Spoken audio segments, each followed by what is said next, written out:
नमस्कार, मी अक्षरा पाटील आणि पुस्तक वाचन या यूट्यूब चॅनलमध्ये आपणा सर्वांचं खूप मनापासून स्वागत. मित्रांनो, व्यंकटेश माडगुळकर यांच्या बनगरवाडी या कादंबरीचं आपण वाचन करीत आहोत. तत्पूर्वी चॅनलवर पहिल्यांदाच असाल किंवा चॅनल यापूर्वी सबस्क्राईब करायचं राहून गेलं असेल तर चॅनलला ती सबस्क्राईब करा. आणि पुस्तक वाचन कसं वाटलं, कथा कशी वाटली ते कमेंट बॉक्समध्ये जरूर कळवा. भाग 6. एकाएकी बिथरलेला कारभारी बरेच दिवस माझ्याशी बोलला नाही. कधी शाळेत येऊन बसला नाही, कधी खोलीवर आला नाही. माझी वास्तपूस करण्याचे त्यानं सोडून दिले. प्रथम प्रथम मला या गोष्टीची चुटपुट लागली, पण पुढे मीही ते विसरलो. थोडासा अहंकार माझ्यापाशीही आला. माझी काही चूक नसताना एकाएकी हा म्हातारा माझ्यावर बिघडतो, त्या बालट्याचा कानमंत्र घेऊन माझ्याशी भाषा करण्याचेही बंद करतो, हे नाही म्हटले तरी मलाही लागले होते. आपणहून म्हाताऱ्याशी बोलण्याचा प्रयत्न करण्याचे मी सोडून दिले. शाळेचा व्याप बराच वाढला होता. मुले बरी येत होती. त्यांच्या परीक्षा, अभ्यास, उपस्थिती याकडे मला आता जास्त लक्ष द्यावे लागत होते. कारण वरचे अधिकारी येऊन जात होते. खेड्यापाड्यातून शाळा काढल्या, आता त्यांचे यशापयश पाहिले पाहिजे ही जाणीव शिक्षण खात्याला झाली होती.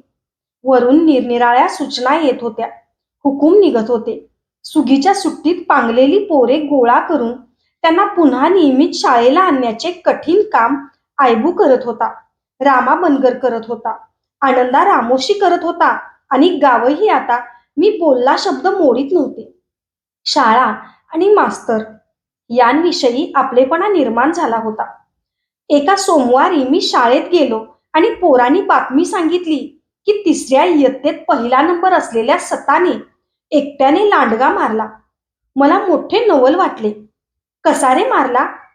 बाभळ सवळायच्या कुऱ्हाडीनं तोडला.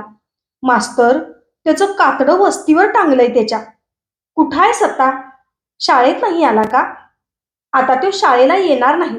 मास्तर, त्याच्या बानं त्याला मेंढरांमागं लावलाय. रात्री शाळेपुढे लोक जमले तेव्हा सताने लांडगा मारल्याची हकीकत खरी का, ही गोष्ट मी विचारली आणि ती सविस्तर हकीकत लोकांनी सांगितली. वाडीच्या आसपासच्या रानात 1-2 लांडगे नेहमी असत. एकटे दुकटे खांड बघून ते मेंढरू धरीत आणि पळवीत. नेटके असले तरी मेंढका पाठलाग करी, लांडग्याला तोंडातला घास टाकायला लावी.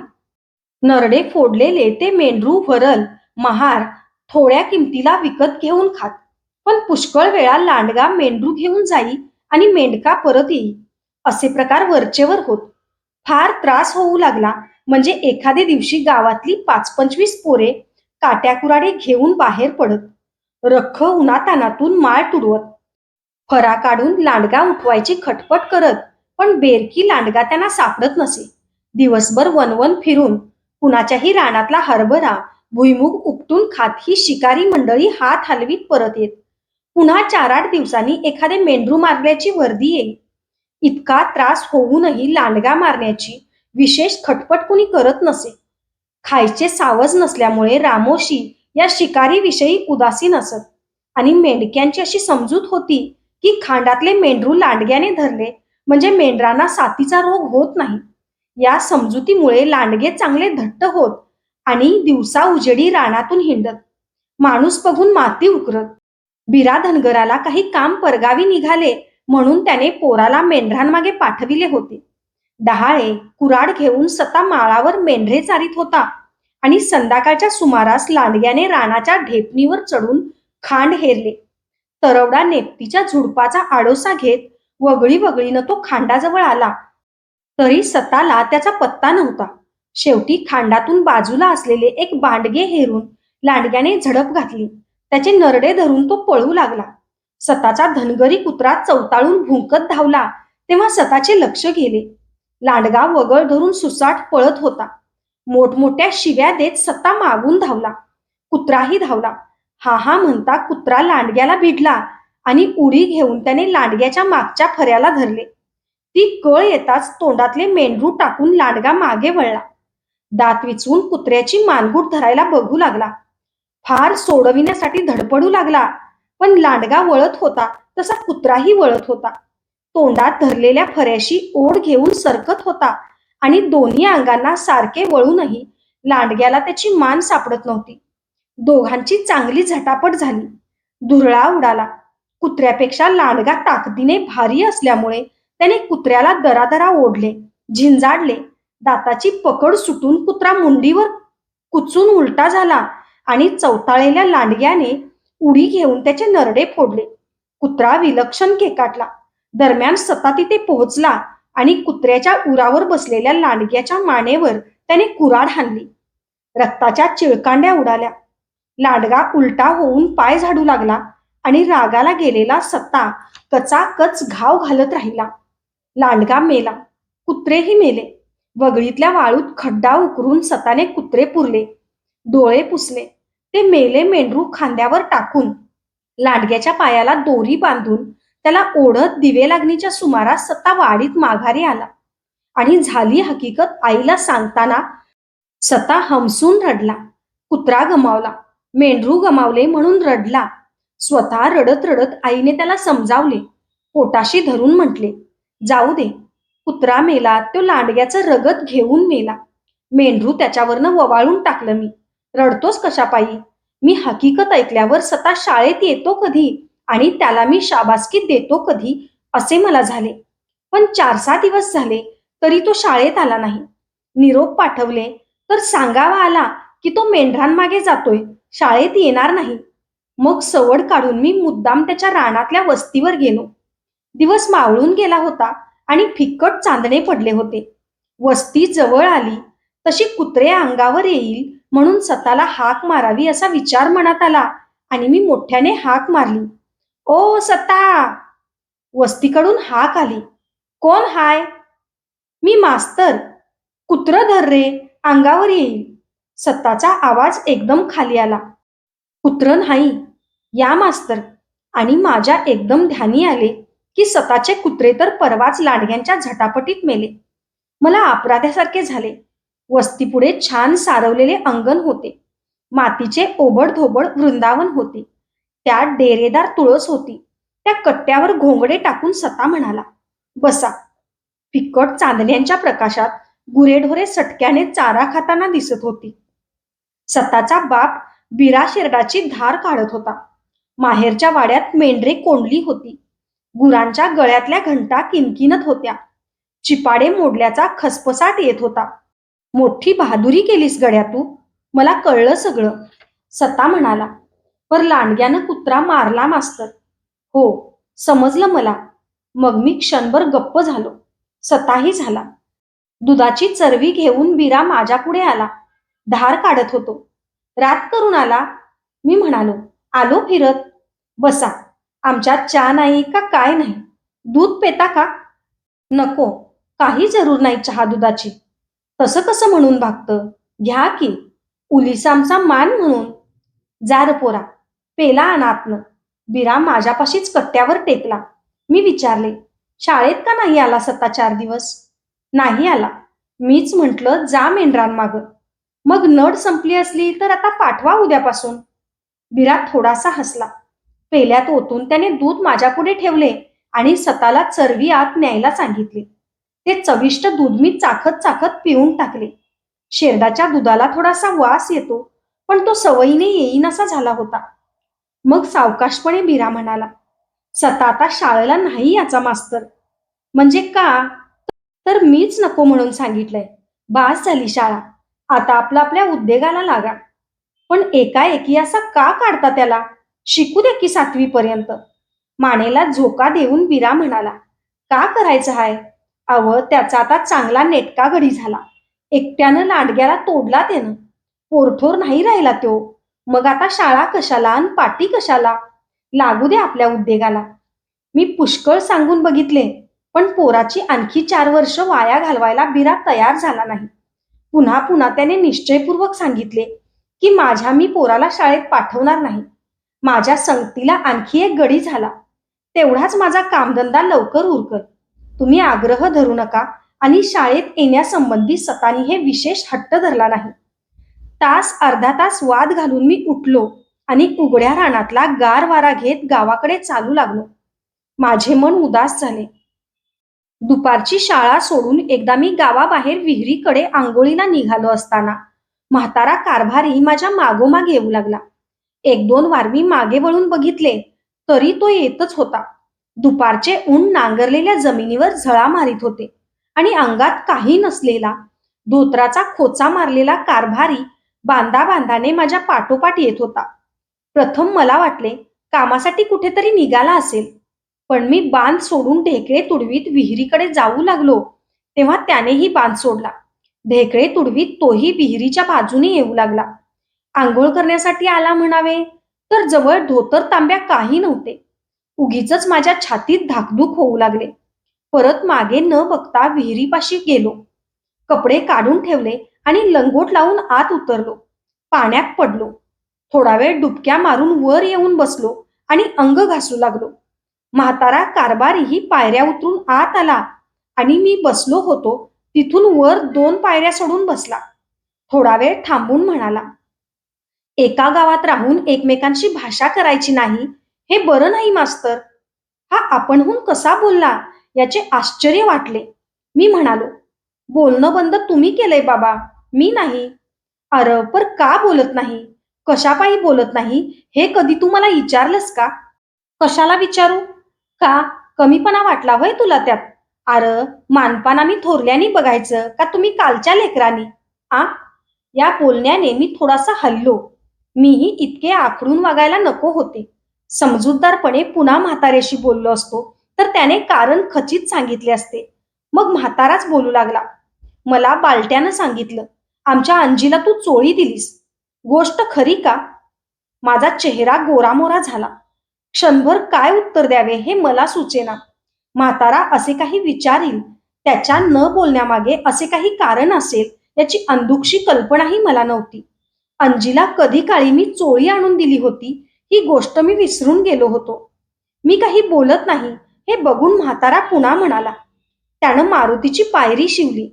तू चोळी देताना आणि अंजीनं ती हसत हसत घेताना बघितलं.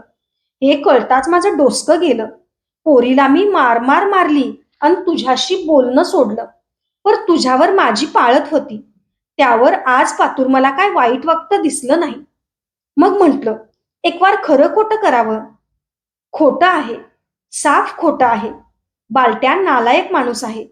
तुमची माझी घसट त्याला बघवेना म्हणून त्यानं हे माझ्यावर कुभांड रचलं.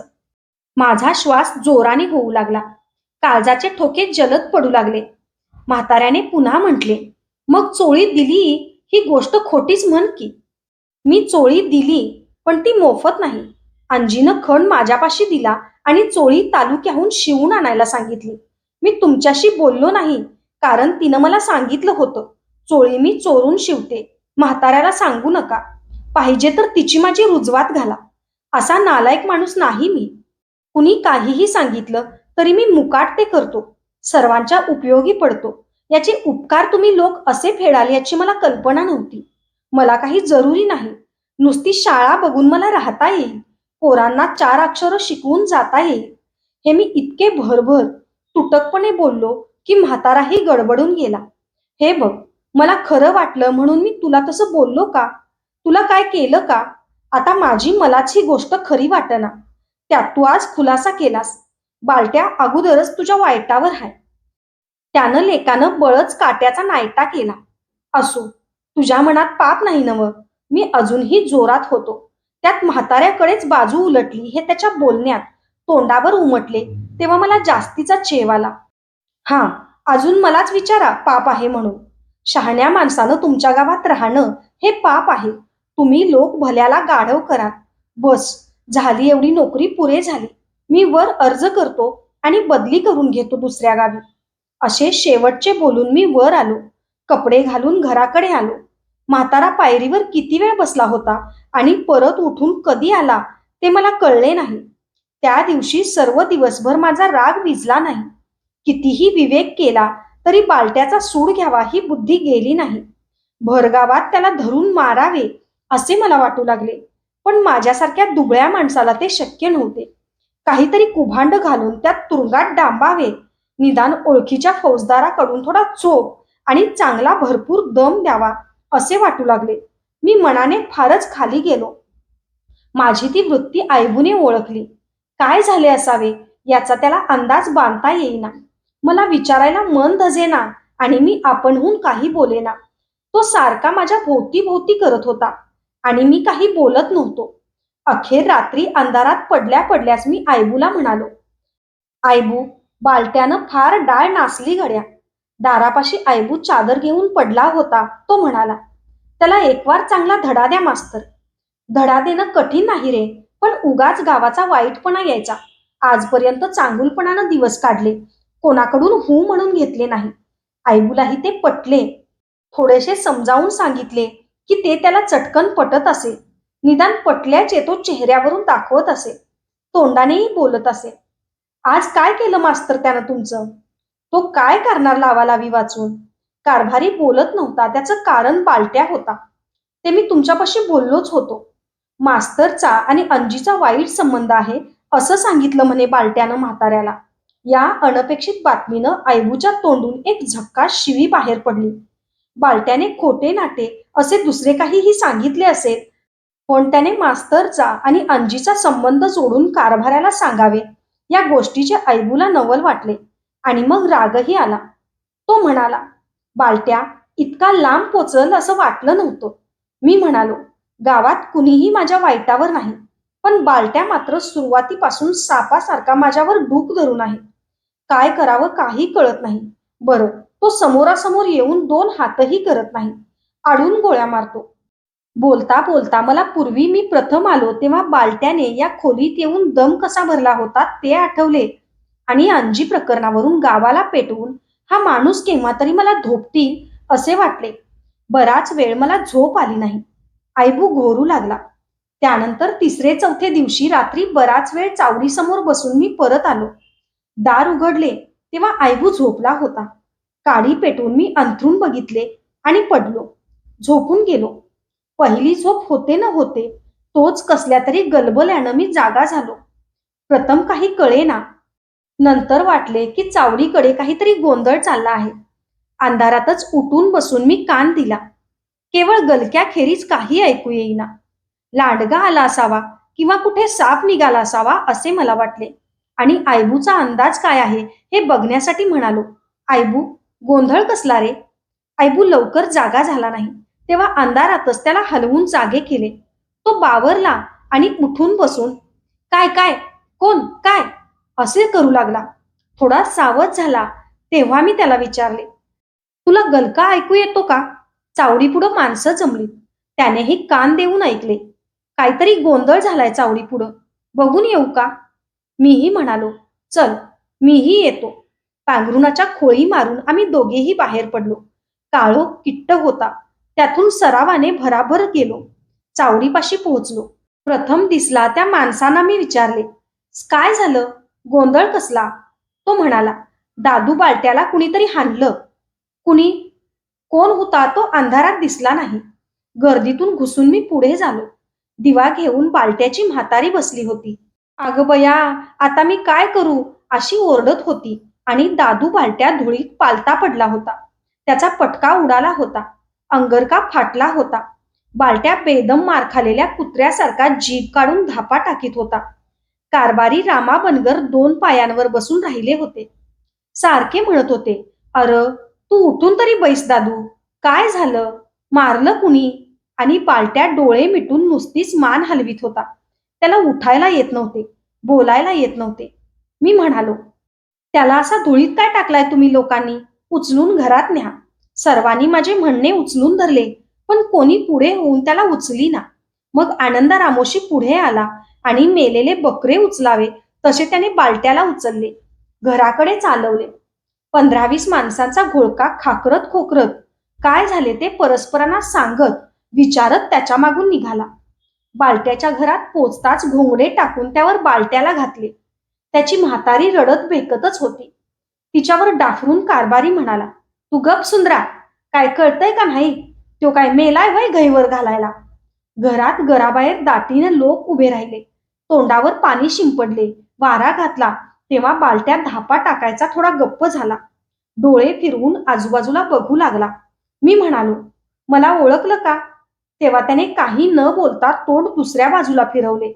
त्याच्या तोंडापाशी तोंड नेऊन कारभारी म्हणाला, भानावर आलास का दादू? मी कोण हाय? तेव्हा दादूने गुटखा गिळला आणि म्हाताऱ्याचा हात आपल्या हाताने गच्च धरला. भिवू नकोस, तुला काय होणार नाही, असे म्हणून म्हातारा त्याचे हातपाय रगडू लागला. कुणीतरी म्हणाले, मेलो मेलो, मला मारलं का? असा आरडला तेव्हा मी पळत घरातनं बाहेर आलो. अंधारातनं काय दिसेना. पुढं होऊन बघतो तर कुणीतरी खाली पडून इवळतय. मी विचारलं, काय झालं? कोण हाय गा? तर ह्यो बोलला, मी दादू, मला मारलं. रामा म्हणाला, अर पण कुणी? काय? कशा पायी? का आपलं मारलं म्हणजे भागलं? सांगणारा म्हणाला, देवाला डोळं. त्यो काय मग बोलनाच तर कळावं कसं? तू कुणी पळताना लपताना नाही बघितलंस? नाही बा, आईची आण नाही. लबाड कशापायी सांगू? मग मारलं म्हणावं कुणी? कुणीचे बाहेरून आले. ह्यो काहीतरी भानामतीचा खेळ आहे. अर मग पाटलाच्या वाडीला जावा की कुणीतरी पळत आणि त्या वलराला घेऊन या. चांगला देवऋषी हाय म्हणत यो. कोणी जायला तयार होईना. मी तू सुरू झाले. मला काही हे पटेना. थोडा आवाज चढवून मी म्हणालो, भानामती नाही, काही नाही. त्याला थोडा दम खाऊ द्या, उठून बसू द्या, म्हणजे काय झालं ते कळेल. पण पहिला कोंबडा आरवला तरी बालट्या उठून बसेना. हळूहळू गर्दी कमी झाली. लोक निघून गेले. मी, कारभारी, आयबू, रामा आणि गावातले दोघे चौघे जण मात्र बसून राहिलो. फटफटीत होऊन उजाडायच्या वेळेला बालट्याने डोळे नीट उघडले. पाणी मागितले. ते दिले. गरम चहा करून पाजला. तेव्हा त्याला अधिक हुशारी आली. रामाने विचारले, बरं वाटतं का दादू? बालट्या क्षीण आवाजात म्हणाला, होय. तुला कुणी मारलं? दम घेऊन दादू म्हणाला, मला मारणारं दिसलं नाही. किती जण होतं? काय कळलं नाही. अंधारात एकदम घोगडी अंगावर टाकली, तोंडात बोळा कोंबला अन काट्या घातल्या. गुरावानी मारलं र रामा भडव्यानी मला. तुझा कुणावर वहीम आहे का? बालट्याने नकारार्थी मान हलवली आणि माझ्याकडे बघितले. उजाडून उणे आली. तेव्हा बरं, पड आता, असे सांगून कारभारी उठला. आम्ही उठलो, बाहेर पडलो. रामा म्हणाला, या भडव्याच्या 1000 भानगडी. कुणी परगावच्या माणसांनी मारलं असेल तर काय पत्त्या लागणार? आयबू म्हणाला, तो बोलत नाही, पण मारणारा कोण हे त्याला पक्क माहित आहे. कारभारी म्हणाला, असणारच. चोराच्या वाटा चोरालाच ठाव्या. बरंच्या बरं, नुसता मारून सोडला. जीव घेतला असता तर कुठं बघायचं होतं? घरी येताच मी आयबूला म्हटले, आयबू, बालट्याचं आणि माझंच वाकडं होतं. उद्या त्यानं वहीम धरला तर? आयबू तुच्छपणे बोलला, तो काय नरपुडा करतोय? बेगमी झालीये बघा त्याची. 6 महिने घोंगडं सोडत नाही आता तो. आणि झालेही तसेच. 8-15 दिवस झाले तरी बालट्या हिंडू फिरू लागला नाही. लवकर लागेल अशी चिन्हही दिसली नाही. दिवसभर तो अंथरुणात विवळत पडे. कुणी गेले तर काही बोलत नसे. ते बघून बघून सगळे गाव बोलू लागले. बालट्याला भूतानं घोळसला. आता ह्यातनं तो जगत नाही. धन्यवाद. अशाच नवनवीन आणि विविध विषयांवरच्या कथा, कविता आणि पुस्तकांसाठी पुस्तक वाचन बाय अक्षरा पाटील हे चॅनल सबस्क्राईब करा आणि पुस्तक वाचन कसं वाटलं, कादंबरी कशी वाटली ते कमेंट बॉक्समध्ये जरूर कळवा.